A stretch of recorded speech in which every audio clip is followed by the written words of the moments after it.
Hey guys, this is Ed from Mission Impossible, and I have with me Wyatt, and we're going to be doing a tier list of Atari 2600 games, Atari releases from 1984.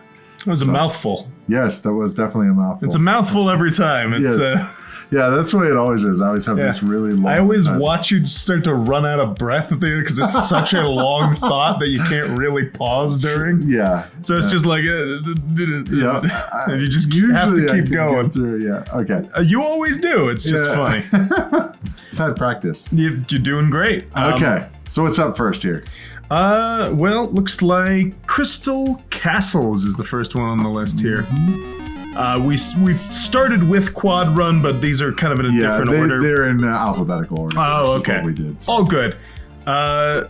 So Crystal Castles, though, Bentley Bear for the Atari 2600 is okay. Okay. This one's interesting because like it was very graphically cool, but there were difficulties with it, and I think that earns it a C. Okay. Better versions of the game just. I understand, I'm not trying to judge it off of those necessarily, but just out of this bunch, the fact that you can miss the gems and stuff, the fact that it's kind of difficult to figure out how you're jumping over in the plane of the actual things, it's an interesting prospect. I like the theming still. I think it's kind of an interesting, it's still obviously very interesting character. I like what they were going for. It's okay. Yeah, I think that it was good, but yeah, it was a little awkward getting the gems, and that was kind of a weird kind of thing. I don't remember in the arcade of being able to miss them. You had to kind of, even though you were right near the gem, you had to like move around. I do like the fact that they, had lots of different enemies. The enemies were so cool looking. Yeah. Like the centipede man? I'm not really... Caterpillar? Oh yeah, caterpillars, I guess. Yeah, those tall guys, they changed color a little bit too. They were really cool. Those were, I think, my favorite. That and maybe the skeleton. Yeah. Just zoom in on that skeleton if we have the opportunity to. I love that little guy. Cool. But, all right. Yeah, I thought it was good. I'm not sure I'd want to play that version again, though, unfortunately. Yeah, that's the thing. That's why I got to put it in C myself. I see it threw it in B, and I get that. It was solid enough. Yeah. But, especially at this point, when games just aren't something I'm ever going to play again if I have the opportunity, even, it's just got to go a little lower for me. We're just in higher tiers now, in general. Yes. Gremlins. Gremlins was really weird.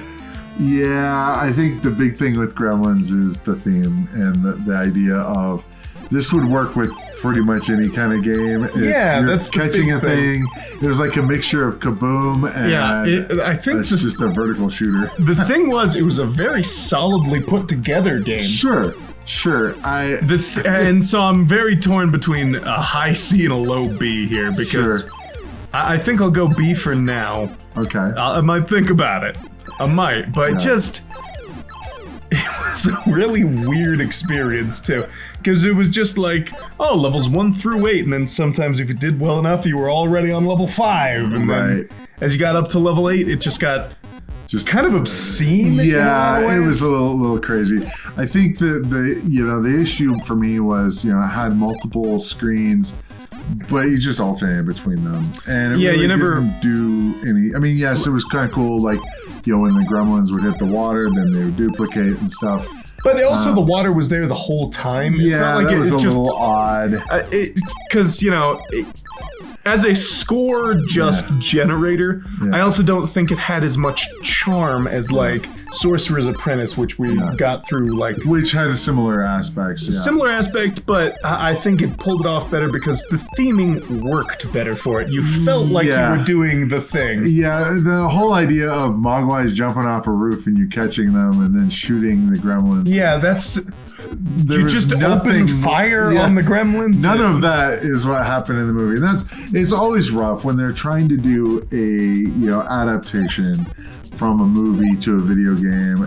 It's just kind of like, I think that trying to do that. They didn't do a great job of trying to capture what was great about it. They made a fun game, but they did not make a Gremlins game. Yeah, it could have been a completely different game. Could have called it anything, honestly. Yes. But, I mean... All in all, solid though. I had a lot. I still had fun. It was fun, yeah. But and it that's was just, at the end of the day, as a video game, I got to give it props for that. Yeah. Junior Pac-Man. I'm honestly partly. I'm putting it in C for right now. Okay. I kind of want to put. Yeah, I think so. Okay. Several reasons. One pedantic, several legitimate. One, incredible looking game overall. Oh, yeah. Much like Miss Pac-Man, which we just played. It wasn't more impressive looking than Miss Pac-Man. Sure. And the scrolling was cool, but it also meant that the mazes were just huge and kind of obscene to the point where it became less fun.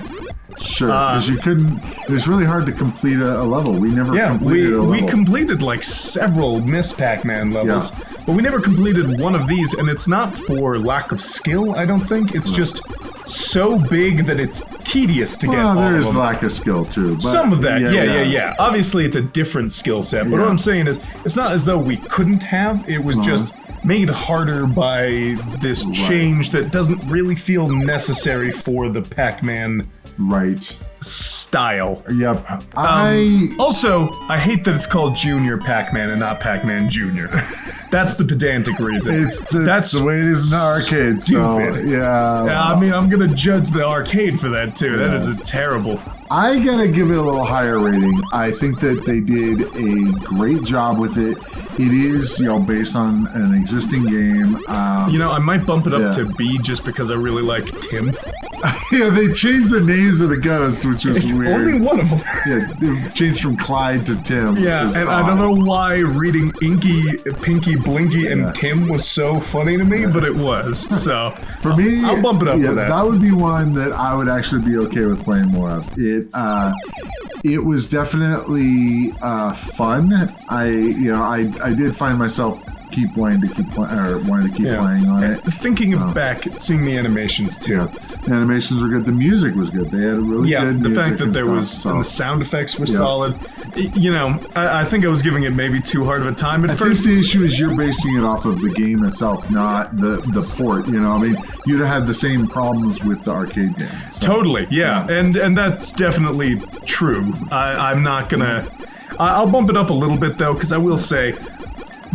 Technically very impressive game. Oh, yeah. Nothing was flashing so much that it was annoying. The ghosts were very clear and defined. They all had their own color. The bars on the left-hand side were kind of a little annoying, but I gotta say that it's not bad. Right. This one's tough because now we're moving on to Midnight Magic, Pinball. With a weird three-eyed guy as the board, or at least I think it kind of looked that way. Regardless of whether that was, whatever the actual theme is, just pinball, it was fun, it was interesting, but I don't know, it's... it just felt like there was something missing to it. Okay. I'm not really sure what that would be, though. While I think about it, what did you think of it? I liked it. I thought it was much better than the video pinball. It was a light year ahead of that. Absolutely. Yeah. I mean, obviously, and I've mentioned this during the streams, pinball games of this era were a lot more open playfield, and so the ball has a lot of times to just kind of float around. Modern pinball isn't like that at all. There's hardly any areas where the ball isn't interacting with something. Sure, yeah. And I think in like around the 90s time frame, they kind of, as a resurgence, they started upping the game on pinball, upping the value. Yeah, and putting a bunch of stuff on there and making it a lot more interesting. And so, but of the age, I think they did a great job of it. I personally, I have to give it either an A or a B. I'm gonna go with a high B, just because they did an amazing job with it. They did do a really good job, and it's if I were wanting to play a pinball game, it would totally be fine.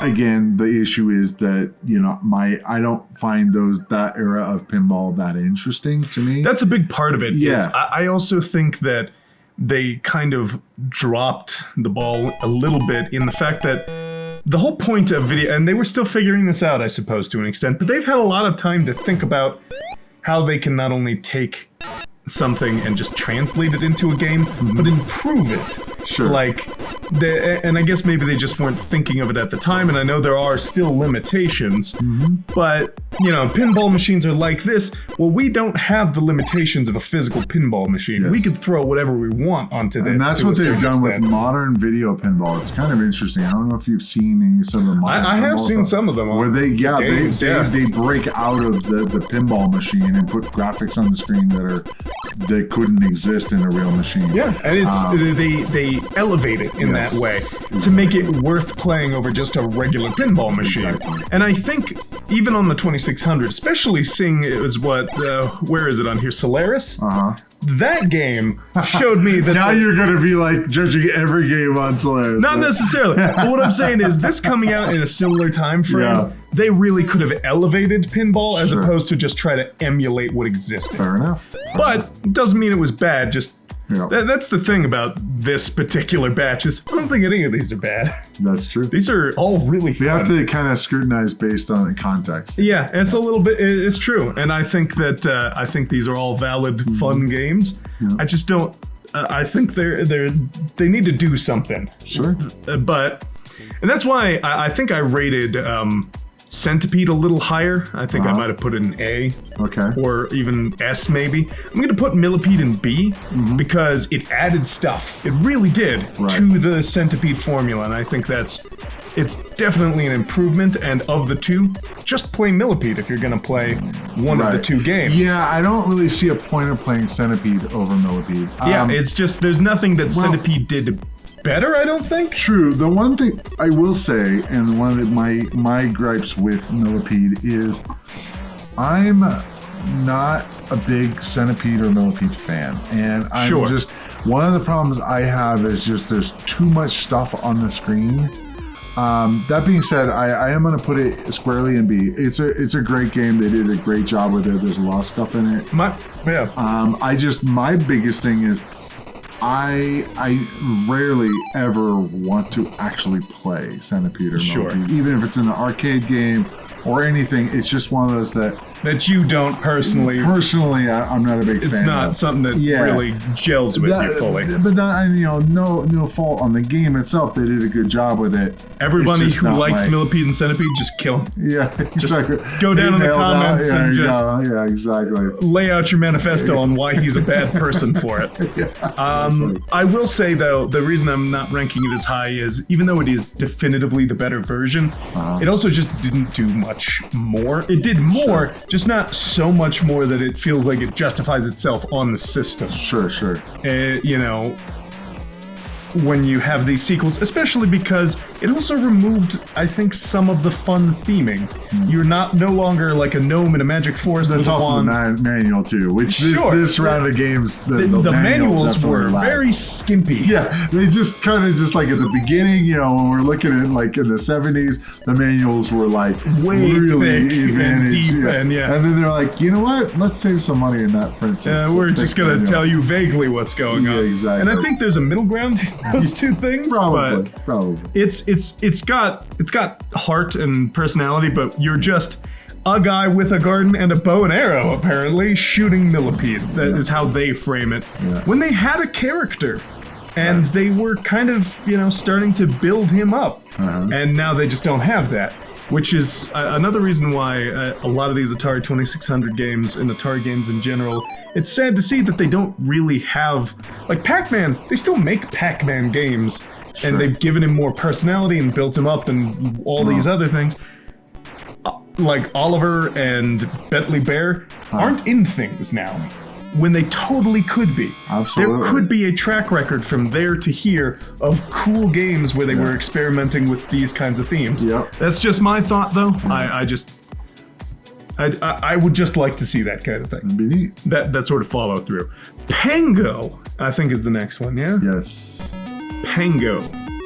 This one was pretty cool with the block squishing. Once we figured out the real point of the game, Of making those, to line it up, then it turns into definitely more of a puzzle challenging game. puzzle game, really. Yeah, versus just a squish bad guys with blocks. And that's, going into it, that's kind of what I thought it was just squish bad guys.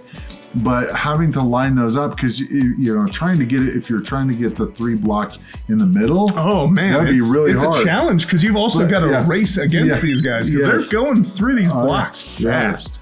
So I think that once we figured out what the real point of the game was, it became way, way better. Yeah, because you can just kill all the enemies and move on to the next stage. Yeah. But you're missing out on the challenge and the fun of that game. Exactly. And I gotta say that I don't know if I can quite break it into A yet. I can definitely put it at the top of B very safely. But there was also no music, a decided lack of sound effects. Yeah, it lacked in the sound department, definitely. And that just kind of ended up making it feel like a good experience that was sort of hollow. Yeah, they could have, if they'd have just had some sound effects, more sound effects, I think that it could have been majorly improved. It would have, that little detail would have really changed things for me, in my opinion. Right. Let's see. Fun character, though. Yeah, I'm going to have to put it at A-. Sega made that, right? I'm not sure who made it originally in the arcade. I'll look it up while you're ranking the other one. Okay. But yeah, Pengo... Solid game experience. I feel kind of bad because I'm putting everything at B, and I can't help myself. I'm doing the same thing. It's just there's so many things going on here. It's just like, well, judging these based on themselves. Of course, yeah. There's all these good games. I can definitively put Quadrun in the low C. It was published by Sega. Oh, cool. Yeah. I can definitively put Quadrun towards the bottom of C because that game was interesting, but not. It didn't really live up to the interesting premise of like, oh, go to these 4 sections and throw things around. The fact that you have to catch your own ball. That was weird. If there were bonus points for catching your own ball, that gives you an incentive to do it. Right. But when your phaser ball, your one weapon, is also your only form of life. Yeah. It feels a little bit. It's hard. The game was exceptionally difficult. But I think the thing of it is, when I say that game was hard versus that's hard. Yeah. This game was just difficult, needlessly so. Yeah. It didn't feel like it was a challenge of my skill or like I wanted to get better at it. It just felt like this is a difficult to do game. Yeah. It's not, it doesn't wow you with any kind of graphics. The sound was fine, but it wasn't like... Well, there was the voice. The voice right at the beginning is neat. Quadrun. Yeah, it's really hard to say that. I will say... Yeah, go ahead, sorry. No, it's all good. Just, that was cool. So on some technical aspects, very interesting. But the voice, I don't think really saves the rest of the game. No. That's just my opinion. The deal is that I like that they were trying to do something different. I mean, it's obviously original idea. It's like we were trying to say on the stream, a lot of times you can kind of, tell or describe a game in terms of another game. In Quadrun, you can't really. I mean, yes, you're shooting a guy, but then you have to capture a thing. It was really odd with the way that the mechanics worked of the game. I liked that they were trying to do something different. I liked the title screen. I thought that the font was really cool, and the sound effects and the voice and everything was really neat. But the whole catching your own ball thing was just weird. I just felt like, put it one up just for creativity. But. Sure. It wasn't based on anything, as far as I know, anything else. No arcade game or anything. As far as I know, no. But let's see. For me, I think I'm in the same issue. I don't want to put it in B. I'm gonna have to go in C. Unfortunately, it's just not. I will never fault a game for trying to do something new. Yeah. I really appreciate they were going creative with it. It's just also, when you do that, you should also try and make it good and fun. Fun, I think is the problem, is it's missing the fun element. There's no factor of like, this is a fun game. Yeah, I mean... there's nothing particularly rewarding going on. And it's one thing if, you can miss some of the guys because shooting them is risky, because you could lose a life by firing at them. Except every time you don't shoot them, your life bar, your creature bar, critter bar, or whatever they called it, would go down, meaning you're going to lose if you miss too many of them. Right. And to an extent, risk and reward, but the fact that you have to shoot at least most of them is a little annoying. Yes. I don't know. I feel like it just needs some more work, kind of thing. And and it's also the theming didn't really make it. There wasn't really any. No, it was like, you've got to save the runts and kill the brats. Yeah. And it's like, that's a weird, stupid set of names. And then there was like the whole thing of trying to capture the thing. You could only be in one spot or the other, and have to like hope that the guy comes over there. And you're like, you just got to go back and forth a few times. Yeah. Catching the runts was not as fun, even as trying to shoot the guys and catch your ball. So sure. Yeah. It missed its mark. Yeah. So good try, but missed its mark. Oh man, I gotta be honest, I gotta put it up here. That was a cool experience that Solaris, I kinda... That's the game on the 2600 so far that I think is the most a game, if that makes sense. Sure. Especially because it built off of these other space games that we've played, off of... But it just joined them all. Yeah, in a way that made it like... really cool. It also had an aesthetic that reminded me of what was that last Starfighter? You were talking about that. Yeah. There was also another game that I can't think of where you've got like a cyclone gun and you're fighting dragons and kind of zooming along planets. Okay. When you're doing that, I can't think of the name right now. If I remember, I'll put a name somewhere. The point of it is, though, it had a really cool aesthetic in every part of it.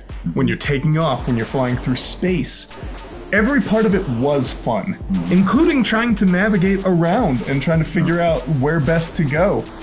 The resource management of your fuel and, it's a very deep game. Very deep for the 2600, yeah. I mean, when we played that one game, this Commander or something, it was Stellar Trek, I think. Stellar Trek, yeah. That kind of reminded me a little bit of it, but it was like that plus other stuff, and so it just kind of really combined all the things together. And it meshes really well. Yeah. That's the sort of game that I think if they remade it today in some capacity, you would have just as much fun with it. Oh, absolutely. And if not more. I think the only limitation to it is just space at that point. This is a S+ game for me on the 2600. To be honest, it's I had never played it before, and I had heard of it, and I heard it was a good game, but I didn't quite get.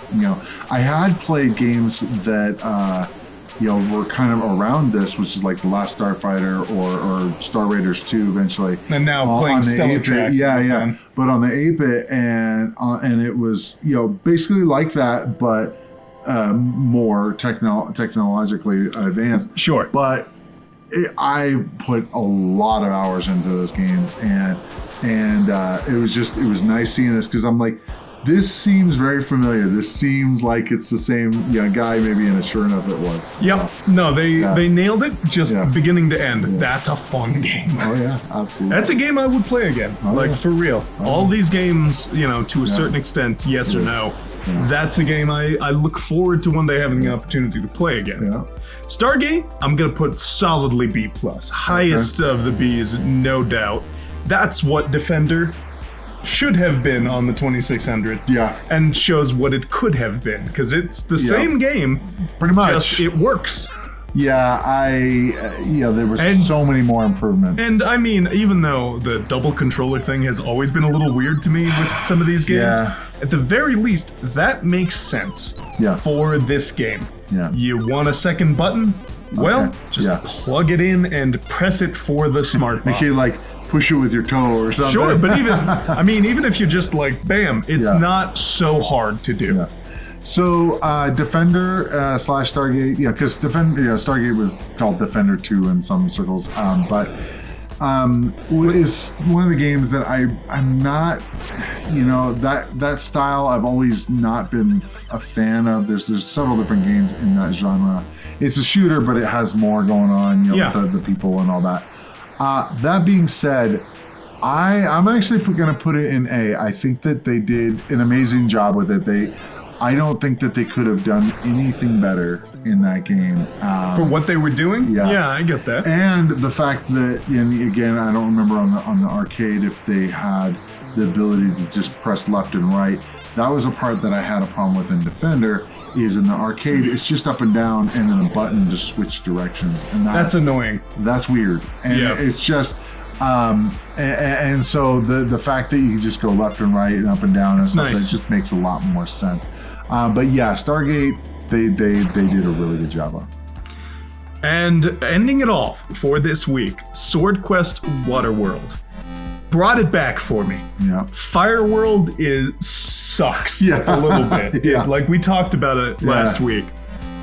Fireworld is not very good. Yeah. WaterWorld brings it right back around to kind of where I was with Earthworld, where it's like, this has captured my sense of curiosity. Yeah. And you start to pick up, even without reading all of the things in the manual, you start to pick up like, oh, these items go together in some way. Yeah, I love that. Like combining things. Basically, it's kind of a collection and combining kind of game, while going through those mini games, and also the colors were a million miles better. You mean orange on orange? If it wasn't gray. It was harsh. Yeah, in Fireworld, the colors of the rooms, it was just so hard to be able to identify. And what everything room in so many of the games, the mini games were so flashy and like very visually messy. Yeah, it was not. This game, though, it was like, all right, you want to get across. It was also water themed. And it was. The thing. Yeah, like that's the thing. Earthworld could, in some ways. There's only so much you can do. But they did well with it. It's also the first one. Yeah. But then Fireworld just had nothing to do with it. Yeah. Everything in this game had to do with it. Yeah, I truly felt like it was kind of interesting seeing the progression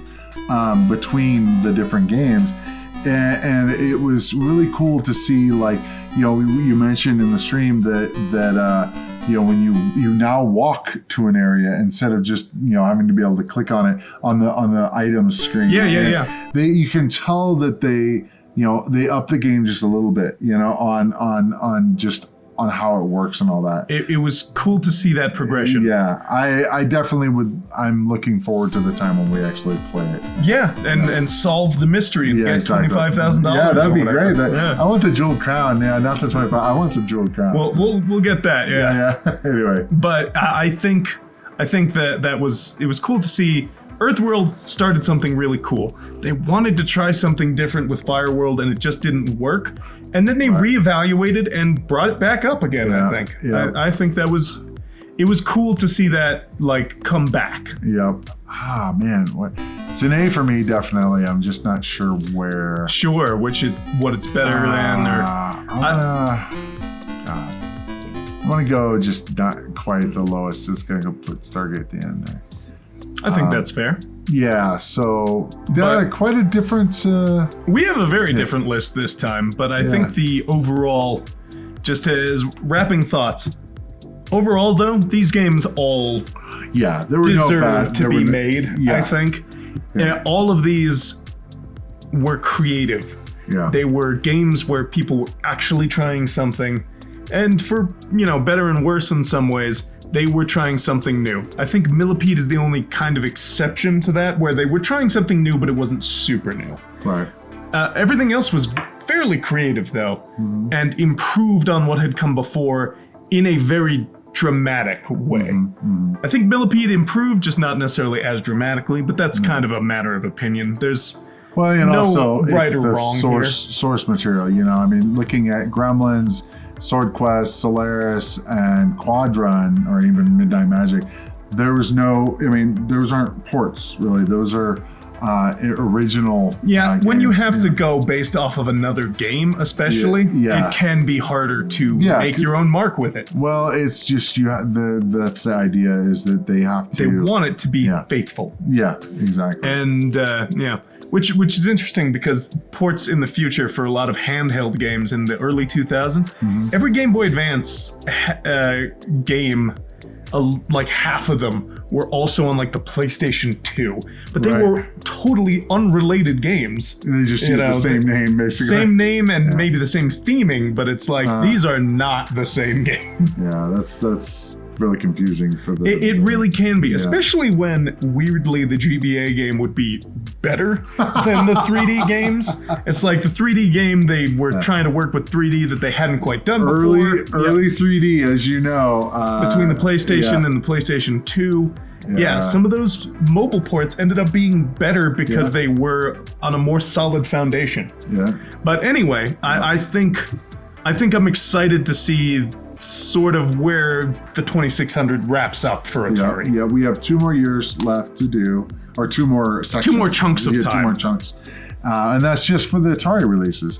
Again, we're just doing Atari releases. When we get we'll be doing some of the important cool. third parties. I know, but it's cool to see the progression of this singular company that made the system and is trying to sell it. And just despite it all, despite the crash happening right here, the games haven't been better. Weirdly. Yeah, I know. So, alrighty. Well, I think that's all we have, so see you in the next adventure. Take care. Thanks for watching. If you enjoyed the video, be sure to hit the like button. If you'd like to see more of this kind of content, be sure to hit the subscribe button and ring the bell. I post new videos all the time and I wouldn't want you to miss any. If you'd like to see more of this series, be sure to click up here. And if you'd like to see something else, be sure to click up here.